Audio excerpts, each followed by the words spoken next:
What's up, people? It's Pez, and you're watching Speaker TV.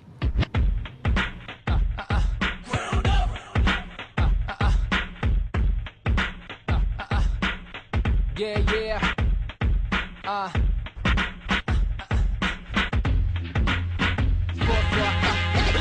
It's only right that I address this. 2012 for me has been an interesting journey because it's been a few years since I've put any music out. So it's been about building up the courage to actually release something, which has kind of happened in the last probably about a month.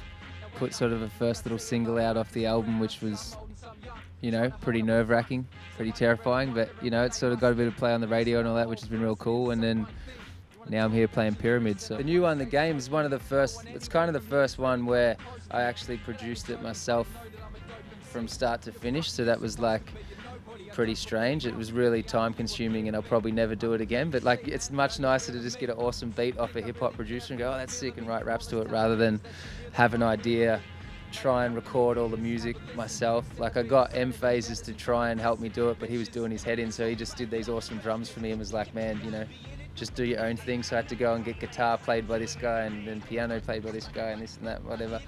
And then just took it to a guy, John Castle, at the end, who kind of helped me bring it together.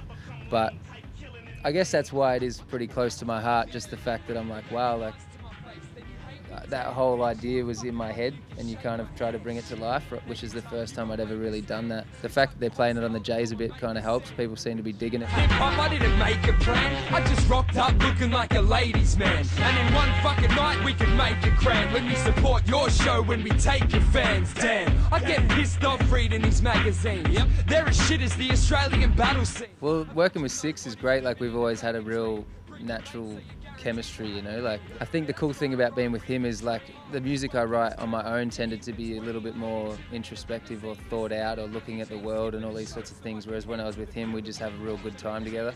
So that used to come through in the music a lot, just a lot of having fun and makes you laugh and stuff like that, which is a nice balance.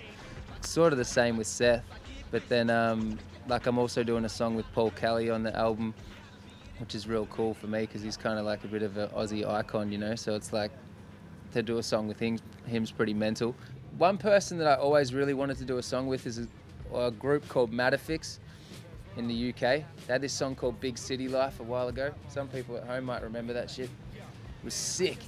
I had both their albums and then they've just sort of split up, but I was like, the singer in that,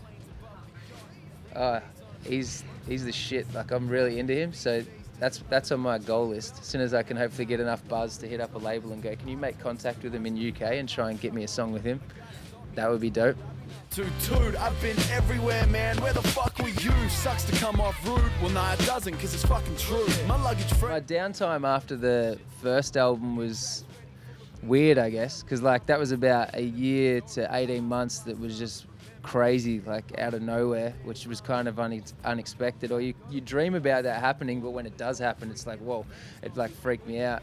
Well, I think I nearly did go fucking mental, to be honest. Like I got pretty depressed and was just lost. I didn't really know what was going on. And then you sort of, suddenly everyone's like, oh, his album must be almost coming out. And you're like, I haven't written a song in like 18 months. I don't even remember how to do this shit. So you're like trying to take baby steps again to like, how did I used to write raps? I don't really remember. Like having the festival song go so huge the last time was fun because it was like I wrote the song and you feel like, oh, I'm proud of this song. It feels like it could be a big song and it was real fun. But when it takes off that big, it feels like everything else gets a bit lost in the process.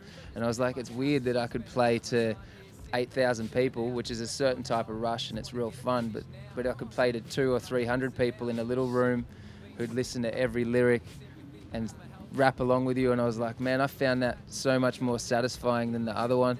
So it made me think like this time around, I'd rather make music that's like really from my heart. And now I'm in it for the long haul. Yeah, I can't wait to stand with Illy up on stage at a sold out show and hear the whole crowd go, where you been? Ain't seen your face in a minute, been looking nowhere to be seen. Man, where you been?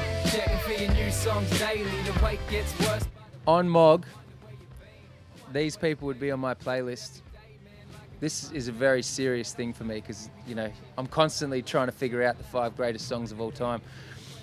Probably Bittersweet Symphony by The Verve, maybe Drive by Incubus, maybe 10 Crack Commandments by Biggie, because from a rap sense it was ridiculous and so ahead of its time. Maybe Working Class Hero by John Lennon, because the lyrics in that are ridiculous. Thank You by Alanis Morissette. People will laugh at home and go, oh, Alanis, shut up, dickhead. What you need to do is listen to that song, because that's actually probably the greatest song ever written, as is You Learn by her as well. That's a pretty good 5, actually. I'm proud of that. I'll lock that in, Mog. Peace out. It's big, hopefully this is just a beginning. Yeah, I hope so, P. What can you say, man? It feels like a dream. If you don't know what we mean, then fuck where you been.